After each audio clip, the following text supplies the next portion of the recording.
Hello my YouTube friend, this is Non-Mechanic here, and it's early in the morning and we doing laundry, and we noticed, me and my daughter noticed, because she was going out first, that the door in front of our complex is very loose and it's about to come out.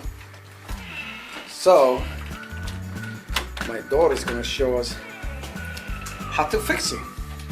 Go ahead, mama, do your thing. She's tying up the screws. No, mama, you gotta go the other way. You're going left. There you go. Righty tighty. Always remember, there you go, straight. Oh, you're doing a good job, girl. You gotta press it in. Press it in. And you go, when you feel it nice and tight, you go to the one on the bottom.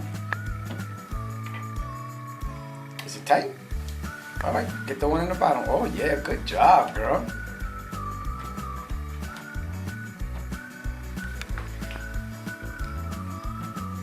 Good job, baby.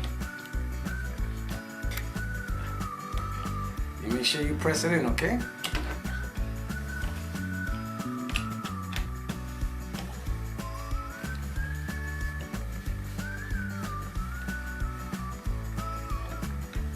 You're good. You're gonna prevent from people getting stuck inside. And it could be a fire hazard too, baby. If we don't have the knob and the door's stuck and there's a fire, we can't go out. Ooh, let me see. Okay. Open it. Let me see. Move it. Move it. Move it over here. Good job, baby. You did a good job. How's that one? Good. That one is good? Give me a thumbs up. Thank you for watching, everybody.